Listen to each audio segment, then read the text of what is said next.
баярлалаа. Наад хэд асуулт байна. За нэгдүгээрт нь энэ хадгалан зээлийн горшоонд бас хүндрэл үүсч нэлээд одоо хүмүүсүүд гохирсон. Тэгэхээр энэ хадгалан зээлийн горшооны өр баригдуулалт өнөөдөр ер нь хэдэн хувьтай байгаа вэ? Дуусна уу гэсэн.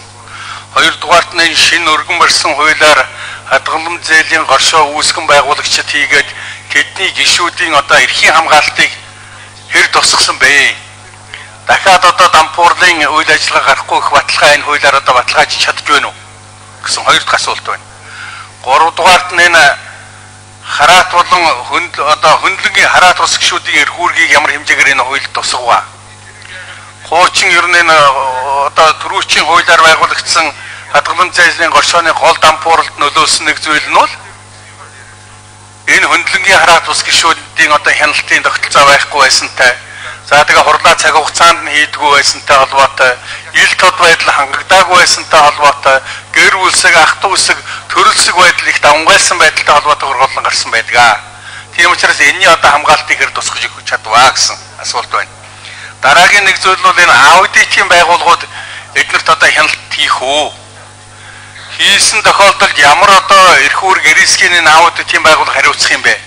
Тухайлбал түрүү жилүүдэд тэр дампуурсан ихэнх горшоодын чинь нэлээд хэсэгт аудитын компаниуд аудит хийсэн байдаг шүү дээ. Бас хөөрхөн мөнгө авсан байдаг юм байна лээ. Харамсалтай дандаа тэр аудитын хийсэн дүгнэлт ихэнх нь худлаа байсан. Энэ горшоо одоо эдийн засгийн хувьд үржигтэй ажиллаж байна. Энэ тэр гэсэн байнга одоо эрэг талаас нь үнэлт дүгнэлт өгсөн гол дүгнэлт байсан шиг санаж байна. Үүнтэй холбоотойгоор дампуур гарсан, за дампуурлыг тэгээ явж л одоо рискийн тэр горшооны л одоо улсууд үүрсэн байх шүү дээ. Тэгэхээр энэ аудит хийж байгаа, хөндлөнгийн хяналт хийж байгаа байгууллагуудын эрх үүргийг өргөжүүлэх чанартай болох талаар одоо ямар зүйл заалцуулах вэ гэсэн дараагийн асуулт байна. За эцэст нэг асуулт байгаа юм аа. Энэ хадгалан зээлийн горшооноос хорооноос одоо санхүүгийн зохицуулах хорооноос олгосон тусгай зөвшөөрлөлийн үндсэн дээр дараах үйл ажиллагааг эрхлэнэ гээд хууль тогтоомжоор хоригдоогүй санхүүгийн бусад ажил үйлчлэгийг эрхэлж болно гэж байна.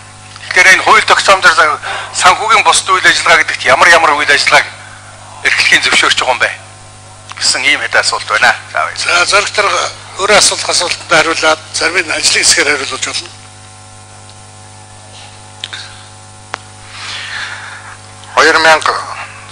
онд хадгалан зээлийн орчуудын хямрал болж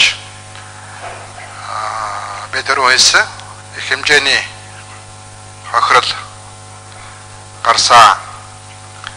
Олон хоршоо татан буугдсан. За ингээд санхүүгийн зохицуулах хороог 2006 онд байгуулсан. За энэ хоршоодын ард иргэдийн хохирлын 50% төрөөс шийдвэр гаргаж хохирлыг барагдуулж, за энэ буруутай эз дээр нь хохирлыг төлөөлөх ажиллагаа хийгдэж байгаа. За энэ ажил бол бидэнд өгсөн мэдээгээр бол бас тийм сайн явахгүй байгаа. Тодорхой хэмжээний хохирол барагдсан, багахан хэмжээний, ихэнх хэмжээний хохирол бол барагдаагүй байна. Энэ өөр төлбөрт хурааж авсан зүйлийг худалдах, борлуулах, эргэж төрийн тэр хохирлыг барагдуулах чиглэлээр манай холбогдох байгууллагууд ажиллаж байгаа. Боловч үр дүн тийм сайнгүй байна. Барьцаанд хурааж авсан хөрөнгө, эд тогтчлын чанар муудах, үн цэнэгүй үнгүүдэх ийм явдал бол байгаа юм байна лээ. Энэ бол бидэнд бас нэг томоохон сургамж болсон ийм үйл явдал одоо байгаа. За энэ одоогийн энэ хуулийн шинжилсэн найруулга зорилго бол 2006 ондны үйл явдлыг Монголд давтагдуулахгүй байх үндсэндээ чиглэж байна. Олон улсын хоршооны хууль эрх зүйн зохицуулалтанд нийцүүлж энэ хуулийн төслийг боловсруулсан байна.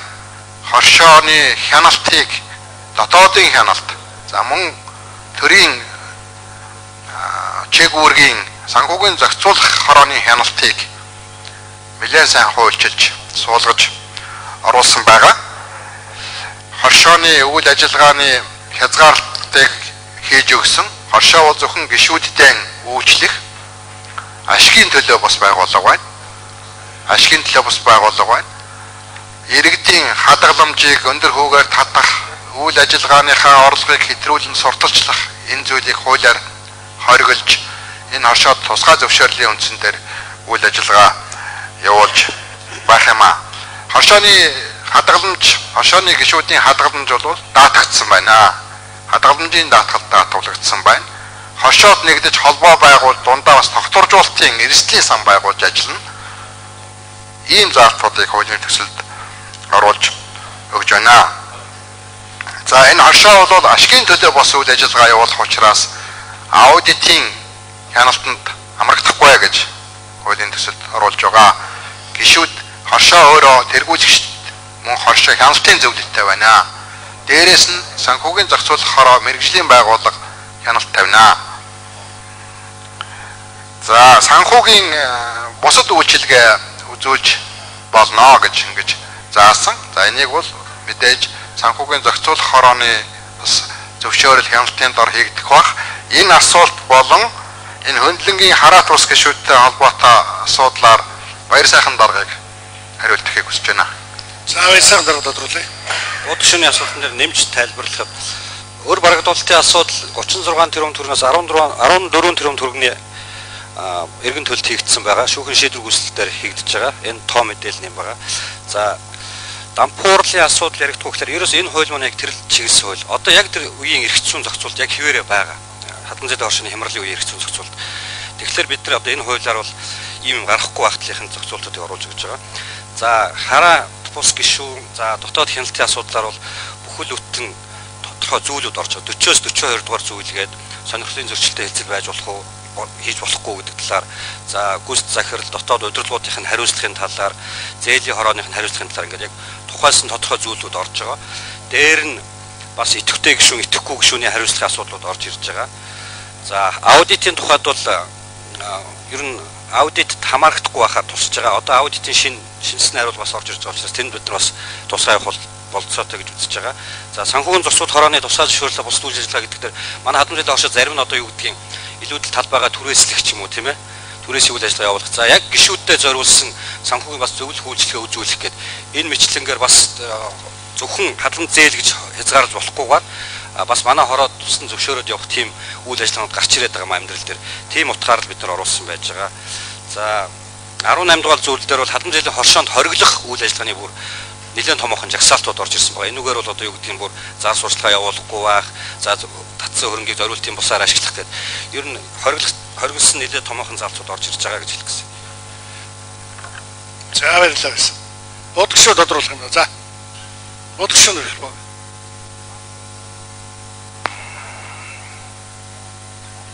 За тэгэхээр энэ өр барагдуулалт хуулийн хангалтгүй явж байгаа юм байна. Бараг нэг 3-1 орчмод барагдсан юм ярьж байна шүү дээ.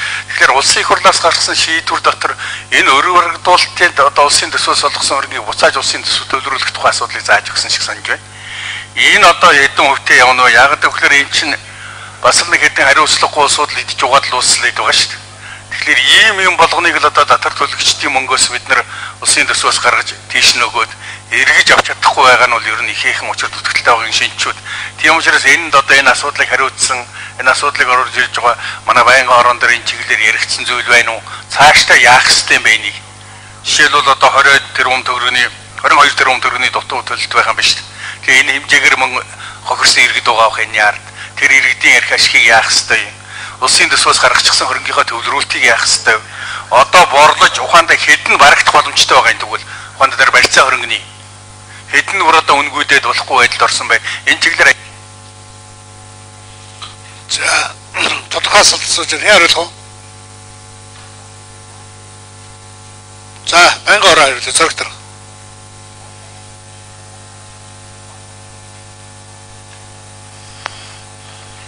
За иргэд бол охирлынхаа 50%-ийг авсан. Төр гаргасан мөнгөнийхөө бол 36-аас дөнгөж 14 тэрбумыг эргүүлж төсөвт авсан байна. За 22 тэрбум төгрөгүүлж байгаа. Энэ чиглэлээр сангийн яам, хууль зүйн дотоод хэргийн яам, шүүхийн шийдвэр үйлдвэрлэх газар бол ажиллаж байгаа. Ажлын явц бол тийм сайнгүй байгаа. Тийм учраас энд их хурл холбогдох банкын хороод анхаарах ёстой. Бид 2012 оны жилийн төсвийн одоо тухай хууль хэлцэж байгаа. Хаанаас орлого олох боломжтой байна тооцож байгаа. 12 оны төсвийн хуулийн хүрээнд бас энэ сэдвийг бас ярина. Илүү наривчсан мэдээлэл авна.